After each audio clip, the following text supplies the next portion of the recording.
तो स्वागत है आप सभी का यूज़र मैनेजमेंट के क्लास नंबर 4 में। और लास्ट टाइम हमने बहुत सी कमांड सीखी हैं, ठीक है। यूज़र को परमिशन देना, कमेंट देना, इवन जो होम डायरेक्टरी उसको भी हम चेंज कर सकते हैं। लेकिन आज हम सीखेंगे एक नई कमांड ch स्पेस लिस्टिंग के लिए मैं -l करता हूँ और यहाँ पे मैं यूज़र का नाम लिखता हूँ जैसे राजू।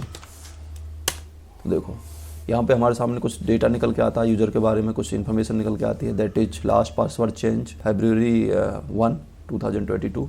एक्सपायर कब होगा? कभी नहीं होगा। पासवर्ड इनएक्टिव कब होगा? कभी नहीं। अकाउंट एक्सपायर कभी नहीं। Minimum number of days between password change 0। सो इस तरीके से ये देखो यहाँ पे वार्निंग भी दी हुई है, कब तक, जब पासवर्ड एक्सपायर होने से पहले आपको वार्निंग दे देगा 7 दिन पहले। And this is maximum number of days between password change. So ये काफ़ी ज़्यादा इन्फॉर्मेशन आ रही है। सो अगर मैं चाहूँ तो इसको मैनुअली मैं इसको चेंज कर सकता हूँ। जैसे कि मैं यहाँ पे अब प्लेन कमांड दूंगा ch और राजू, इंटर। अब देखो ये मांग रहा है कि मिनिमम पासवर्ड एज कितनी देनी है, ठीक है। तो यहाँ पे मान लो मैं दे देता हूँ 7 दिन, इंटर करता हूँ। अब ये पूछ रहा है मैक्सिमम कितनी है, मैंने कहा मैक्सिमम बस 30 दिन से ज़्यादा नहीं होनी चाहिए। इसके बाद पूछ रहा है कि लास्ट पासवर्ड चेंज। तो देखो इसमें वो दिन देना पड़ेगा जब लास्ट दिन पासवर्ड चेंज हो जाना चाहिए। तो देखो मैं यहाँ पे दे देता हूँ कि 2022 में, इसी फॉर्मेट में देना होगा, तीसरे महीने में और 1 तारीख को हो जाए। तो इंटर। इसके बाद पूछ रहा है पासवर्ड एक्सपायर होने की वार्निंग कब मिलनी चाहिए, तो हम इसमें डाल देते हैं कि 2 दिन। उसके बाद पूछ रहा है कि पासवर्ड इनएक्टिव कितने दिन में हो जाना चाहिए, तो हम डालते हैं 3 दिन। और अकाउंट एक्सपायरेशन की हम डेट डाल देते हैं 2023 की, ठीक है। 2023 1/1। सो अगर अब हम एल करेंगे, लिस्ट करेंगे, राजू को लिस्ट करते हैं, तो देखो जो इन्फॉर्मेशन हमने अभी फीड की थी, जो ऐड की थी, वो इन्फॉर्मेशन यहाँ पे निकल के आ गई है। ch करूं और स्पेस हाइफन हेल्प कर दूं मैं, तो देखो ये इन्फॉर्मेशन निकल के आएगी।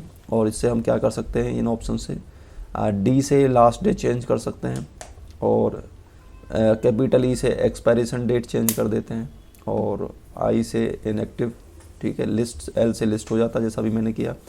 मिनिमम डेज, मैक्सिमम डेज के लिए मैक्स कैपिटल एम, और ये कुछ और 1-2 ऑप्शंस हैं।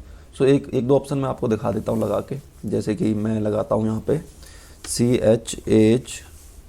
एक बार मैं आपको लिस्ट करके दिखा देता हूँ ताकि थोड़ी कन्फ्यूजन ना हो आपको। सो अब मैं करता हूँ ch-d,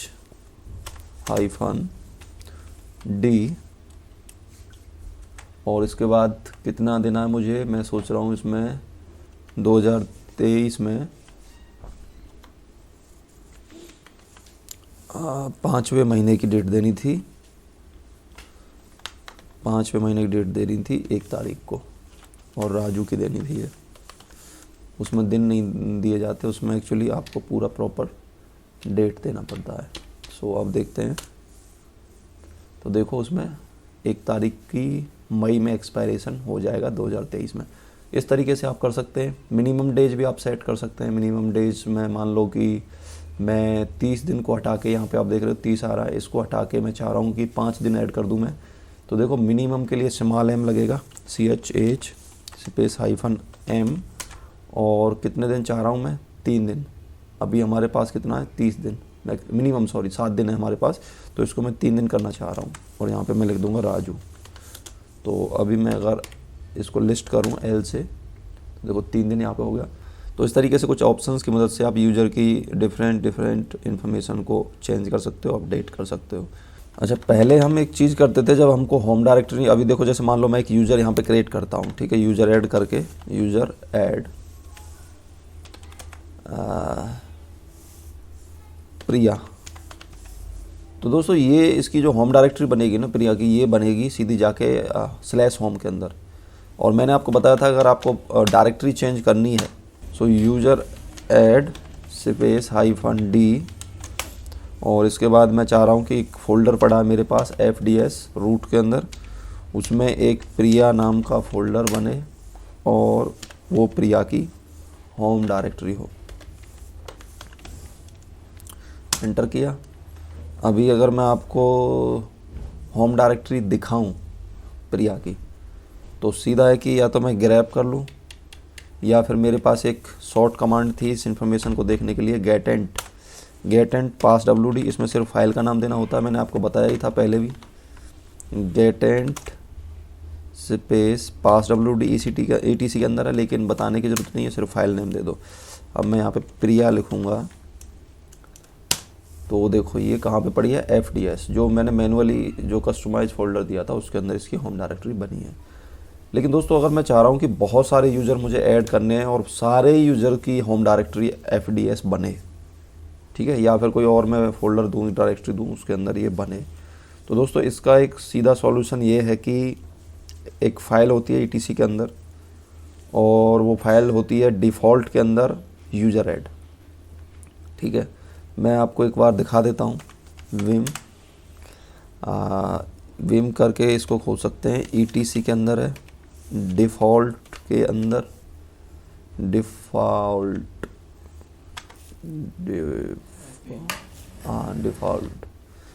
FAULT आएगा, और इसके अंदर है एक फाइल यूज़र ऐड।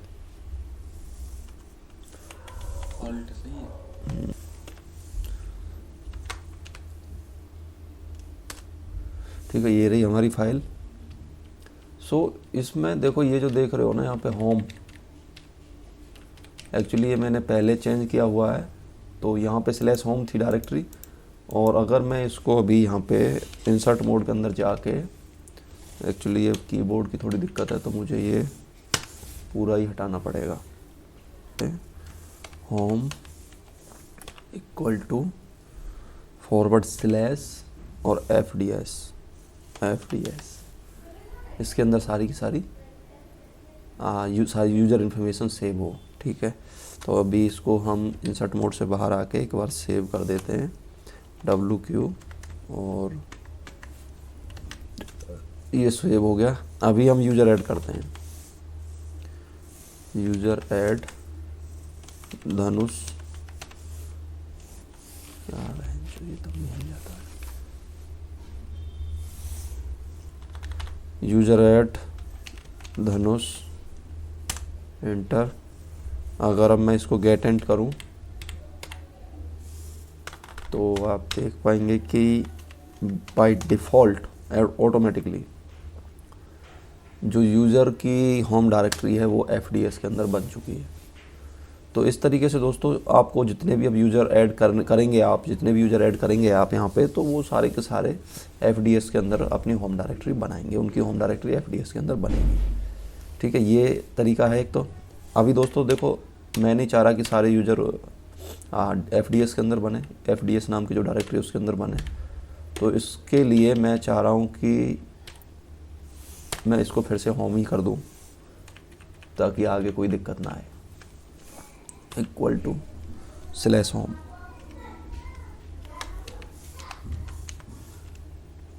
ठीक है, इंसर्ट मोड से बाहर आ गए और इसको हमने कर दिया सेव। तो ऐसे करके आप बहुत सारे यूज़र्स की एक साथ होम डायरेक्टरी चेंज कर सकते हैं। ठीक है, अभी मैंने धनुष को ऐड किया, तो मैं अभी देखो धनुष से लॉगिन करता हूँ एक बार पहले, SU धनुष, ओके ओके ओके ओके। सो देखो, एक्चुअली धनुष से लॉगिन तो हो गया, लेकिन इसको सेल नहीं मिला यहाँ पे। उसको मैं आपको एक बार समझा देता हूँ। एक बार मैं यहाँ से बाहर आता हूँ पहले, देखो एक बार और यूज़र ऐड करता हूँ, एक यूज़र ऐड राकू। ठीक है, तो अभी अगर मैं SU- करके और राकू के अंदर जाता हूँ, तो देखो राकू को क्या है कि पूरा अपना क्या बोलते हैं जो सेल है वो मिल गया है। आप देख सकते हैं यहाँ पे राकू @localhost और फिर टिल्ड सिंबल आ रहा है, इसका मतलब इसको लॉगिन सेल मिल गया है। इसके लिए दोस्तों क्या चक्कर है कि ये जो लॉगिन सेल मिलता है और किसी को नहीं मिलता, जो अभी आपने एरर देखा था वो क्यों आ रहा था। आप देख सकते हैं यहाँ बैश स्लैश करके यहाँ पे नाम नहीं आ रहा यूज़र का, यहाँ पे नाम आ रहा है नीचे। तो ये दोस्तों क्यों हो रहा है, ये इसलिए हो रहा है क्योंकि देखो मैं आपको हिडन फाइल दिखाता हूँ कुछ l डॉट करके।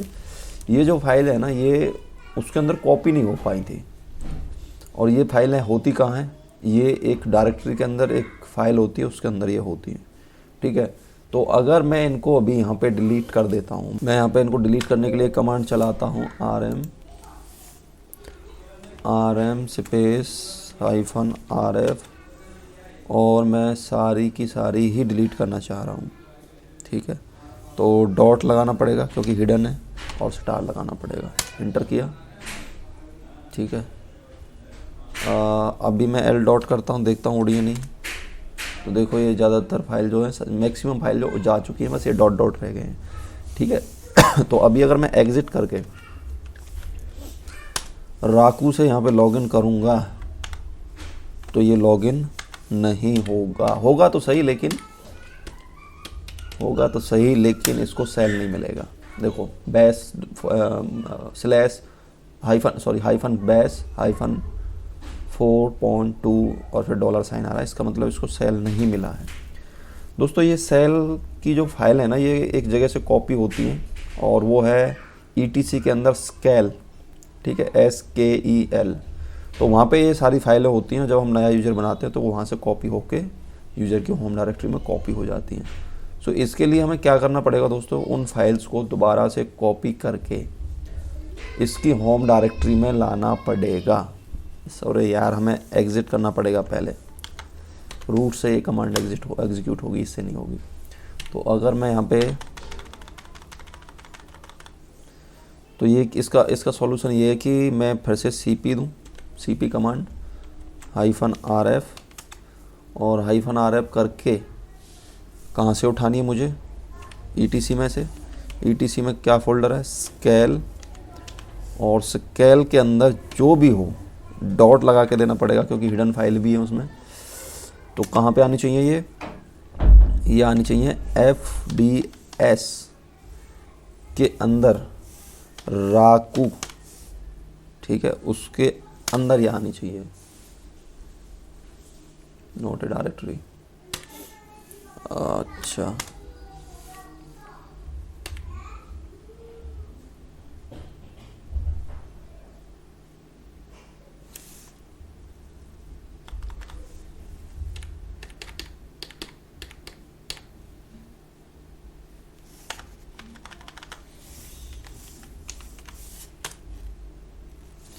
सॉरी, राकू की जो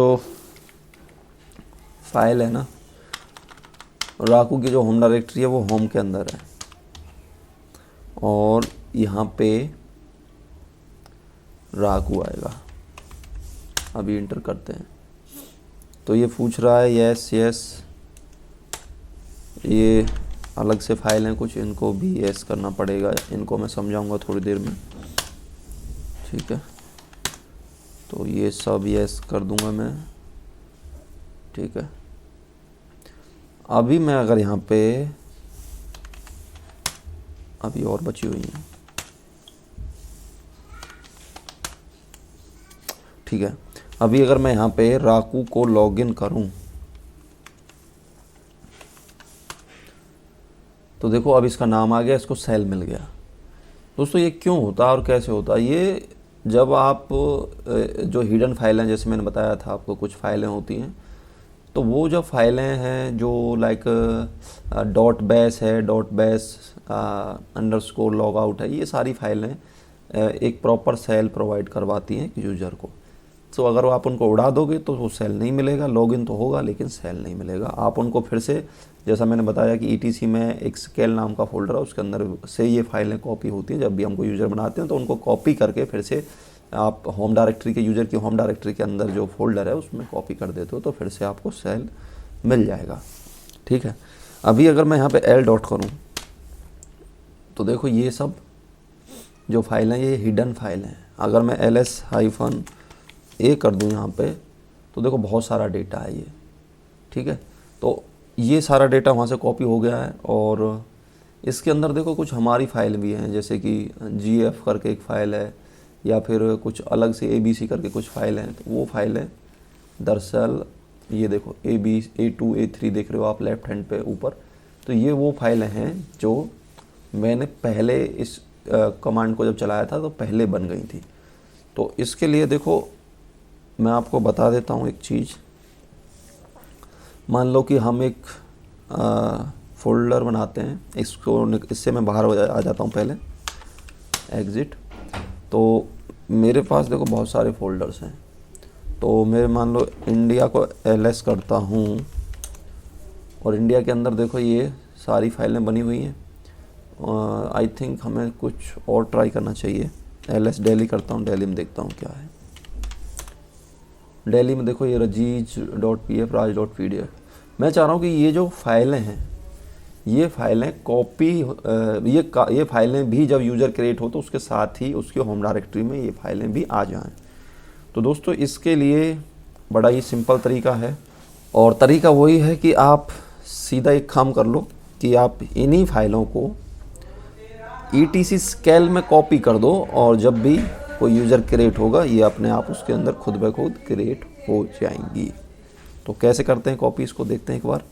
तो मैं चाह रहा हूँ कि cp-rvf और कहाँ से कॉपी हो जाए भाई, दिल्ली के अंदर जो भी है ना वहाँ से सब कुछ, दिल्ली के अंदर जो भी है सब कॉपी हो जाए। कहाँ पे हो जाए, ये हो जाए कि हमारा etc है एक, etc के अंदर एक स्केल नाम का फोल्डर है जिसके अंदर ये हमको चाहिए, एंटर करेंगे। ठीक है, तो अभी अगर हम एक यूज़र ऐड करें, प्रकाश,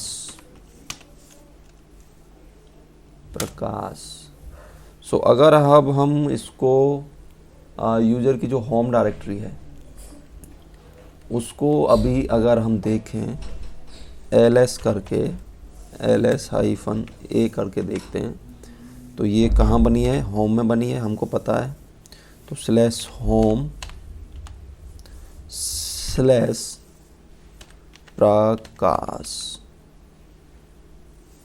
एंटर। देखो इसके अंदर rajeej.pdf और raj.pdf खुद ब खुद बन के आ गई है। सो ऐसा कोई केस अगर आपको प्रैक्टिकल करने में मिलता है और आपको ऐसा कुछ बोला जाता है आपके सीनियर से या बॉस से, तो आप इस तरीके से इसको यूज कर सकते हो। सो आई थिंक एक क्लास और बाकी है यूज़र मैनेजमेंट के ऊपर, और उसको हम कल करेंगे। सो प्रैक्टिस कीजिए and see you in the next video.